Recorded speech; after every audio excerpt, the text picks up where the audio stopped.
네, 오늘 강단의 말씀은 초대교회의 제안과 세계복음화 말씀을 주셨고, 주요 본문으로는 계시록 12장 9절 말씀, 큰 용이 내쫓기니 옛뱀 곧 마귀라고도 하고 사탄이라고도 하며 온 천하를 꿰는 자라. 그가 땅으로 내쫓기니 그의 사자들도 그에 함께 내쫓기니라.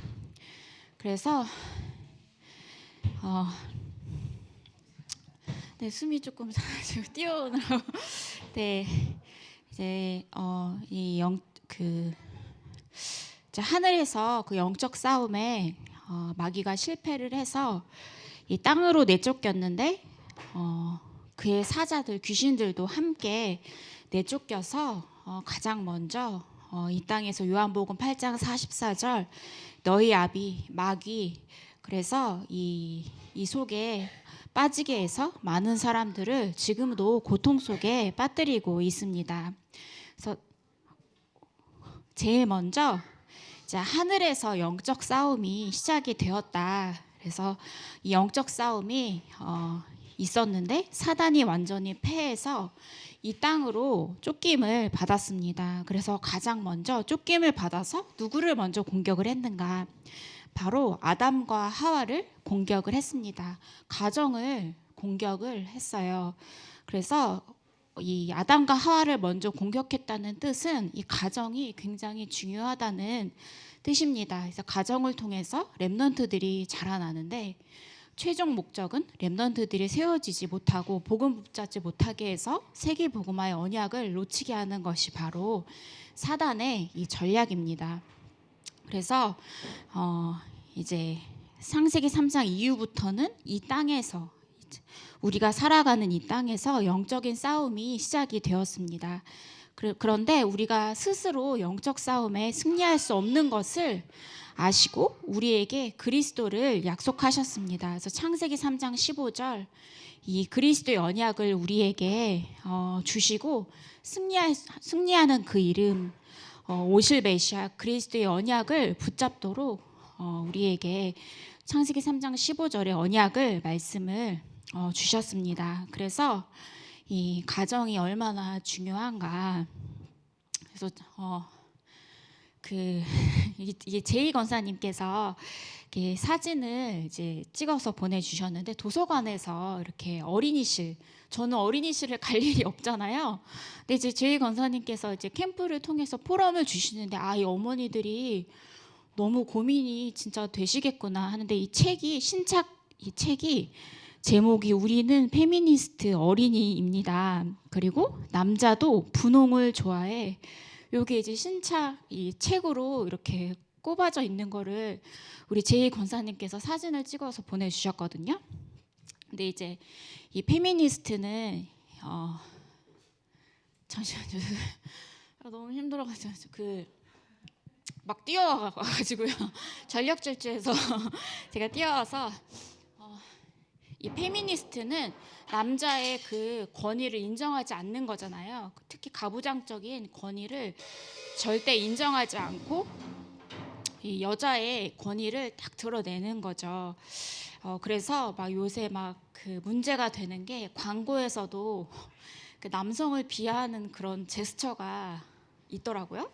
그래서 그게 가끔 대기업 광고에 실리면 엄청 논란이 되는 그런 문제들이 손 모양이 있더라고요. 그래서 페미니스트들이 남성을 비하할 때 쓰는 그게 있어서 남성의 그런 가부장적인 권위를 무너뜨리고 이제 여성 중심이 되자, 약간 이러한 것이 이렇게 페미니스트인데요. 이렇게 하나님의 만드신 창조 원리와는 완전히 반대가 되죠.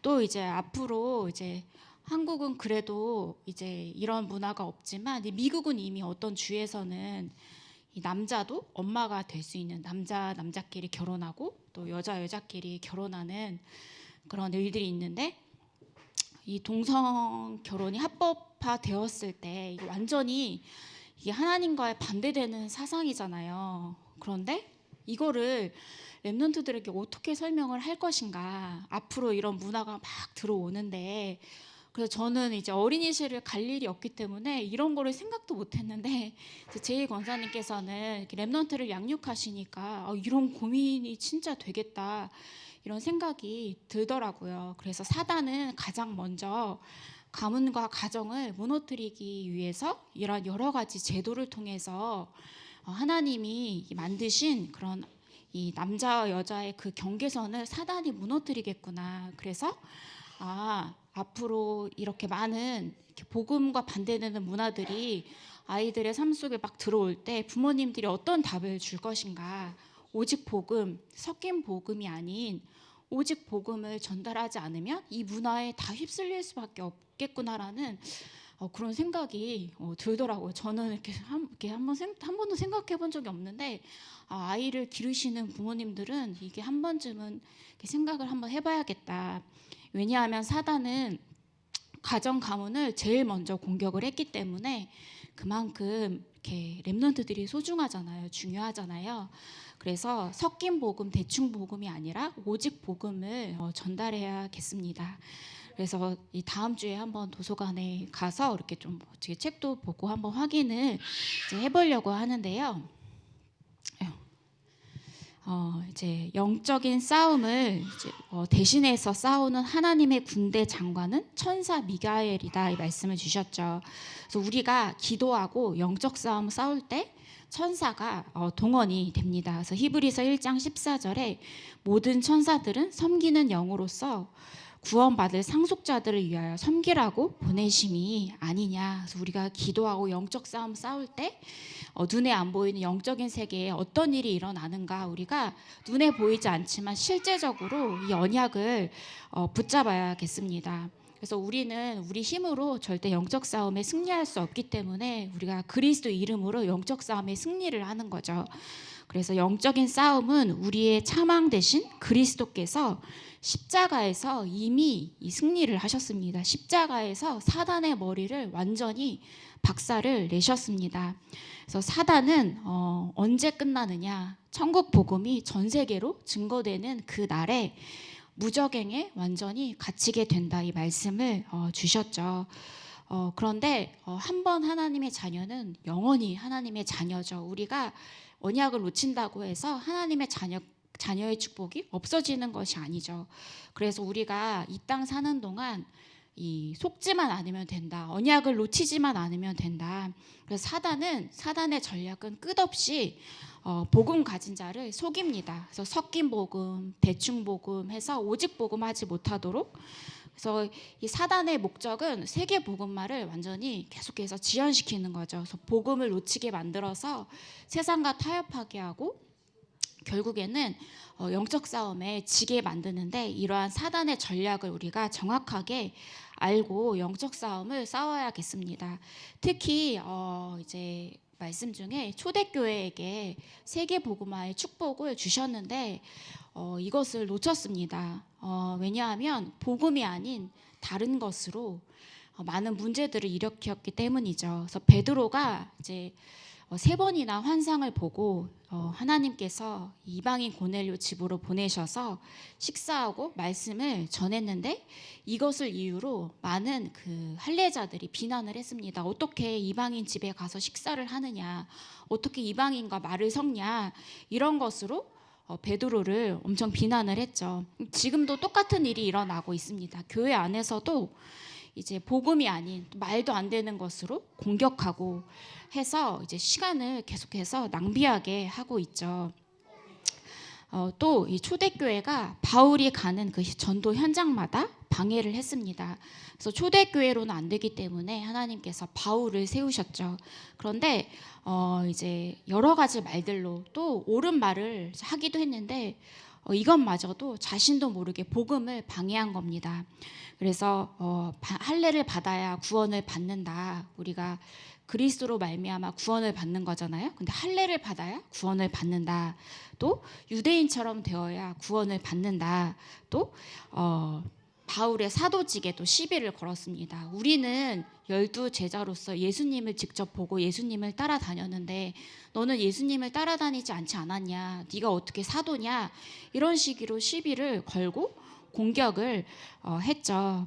그래서 여러 가지 모양으로 결국에는 초대교회는 이제 세계 복음화의 축복을 누릴 수가 없기 때문에 촛대를 안디옥 교회로 하나님께서 옮기셨죠. 근데 지금도 이런 일들이 이렇게 많이 일어나고 있습니다. 오직 복음 얘기하지 않고 믿음을 강조하면서 우리가 하나님의 은혜로 구원을 받은 것이지 우리 스스로 믿어서 구원을 받은 것이 아니잖아요. 근데 복음이 아닌 다른 것을 강조하고 그래서 이렇게 오직 복음이 아닌 말로 많은 사람들을 어렵게 하고 있습니다.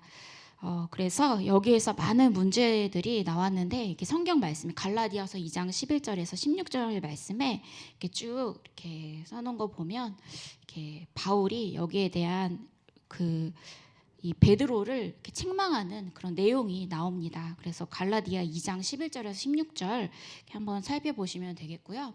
그래서 바울이 무엇을 말했느냐? 갈라디아 2장 20절 내가 그리스도와 함께 십자가에 못 박혔다. 그래서 그런즉 내가 사는 것이 아니라 내 안에 오직 그리스도께서 사시는 것이다. 이 중요한 답을 전달을 했습니다. 그래서 우리 안에 그리스도가 사시기 때문에 우리는 여러 가지 제도, 율법 따라가는 것이 아니라 오직 그리스도를 우리가 따라가는 그런 인생이 되어야겠습니다. 그래서 전 세계도 이제 복음을 놓쳐서 이 강대국들은 지금도 이제 237 전쟁을 하고 있고요. 5천 종족을 여러 애굽이나 아수르 강대국들이 노예로 끌고 갔죠. 지금은 노예로 끌고 가는 것은 아니지만 이렇게 문화를 통해서 지금도 전 세계를 장악하고 있습니다. 그래서 본론으로 보좌의 운동으로 완전히 바꿔라.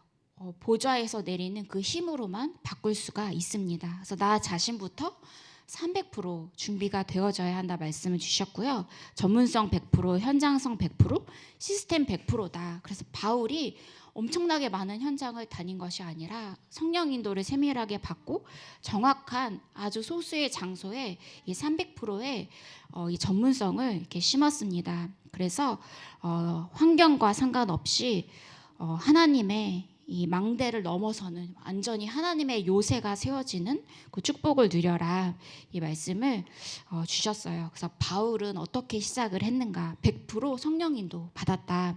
그래서 성령 인도가 아니면 멈추고 이게 성령 인도라고 확신이 되면 움직이고 도전하고 그래서 이 바울처럼 300%의 축복을 우리가 누려야겠습니다. 그래서 아무렇게나 열심히 이제 하면 안 되죠. 그래서 막 열심히 해라, 최선을 다해라 이것은 세상의 말입니다. 그래서 사실 류 목사님께서 예전에 말씀하시길 막 열심히 부지런한 사람보다 게으른 사람이 낫다. 왜냐하면 이 시계가 두 번은 맞지 않냐 이 말씀을 하시더라고요. 그래서 아무렇게나 열심히 하지 말고 성령 인도가 맞다 하면 그때 우리가 도전을 하는 것이죠. 그래서 이제 바울처럼 우리가 성령 인도를 받아야 하는데 시작이 성령 인도였습니다. 그래서 그렇다면 바울을 통해서 바울의 과정이 무엇이냐? 바로 현장 곳곳마다 치유의 역사가 일어났습니다. 3군데밖에 안 갔는데 이 100% 치유의 역사가 일어났습니다. 예수 그리스도의 그 이름을 가지고 현장을 완전히 장악을 했습니다. 귀신 들린 현장, 또 거짓 선지자, 이 마술하는 자, 이 사람을 꺾고 그 총독 서기오 바울이 돌아오고 그래서 이 여러 가지 막 이것저것 한 것이 아니라 딱 성령 인도, 치유, 또 이제 마무리, 결과 해서 이 중요한 그 곳곳에 사람을 세우고 또 장소에 완전히 시스템 100%를 세우는 축복을 누렸습니다. 그래서 루디아 한 명이 고린도 교회의 축복을 누리고 또 사명자 야손 한 명이 데살로니가 지역을 살리고 또 브리스가 부부가 어디죠? 지역이?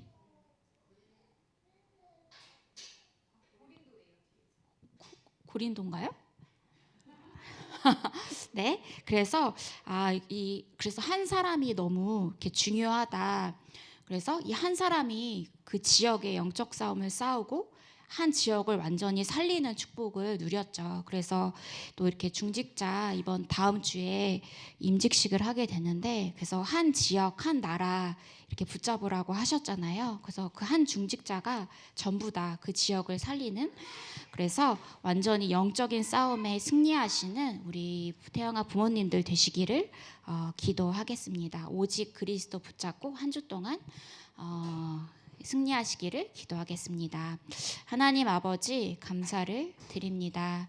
하나님 아버지 앞으로 악한 시대가 다가오고 또 섞인 복음, 대충 복음으로 많은 사람들을 미혹하게 하고 무너뜨리게 하는 가운데 우리에게 오직 예수 그리스도 말하는 교회 속에 있게 하셔서 감사를 드립니다. 하나님 아버지, 오직 예수 그리스도 언약 붙잡고 현장에서 사단에게 속지 않고 영적 싸움 싸우는 우리 군사들이 되도록 하나님께서 성령으로 역사하여 주시옵소서. 또 우리가 오직 복음 붙잡고 앞으로 다가올 어려운 시대에 또 렘넌트들을 양육할 수 있게 해주시고, 또 우리 태영아 부모님들, 또 자녀를 기르는 부모님들에게 성령의 충만함과 오력을 더하셔서 모든 환경을 이기고 승리할 수 있는 힘을 보좌에서 하나님께서 내려주시옵소서. 권세 있는 주 예수 그리스도 이름으로 기도합니다. 아멘.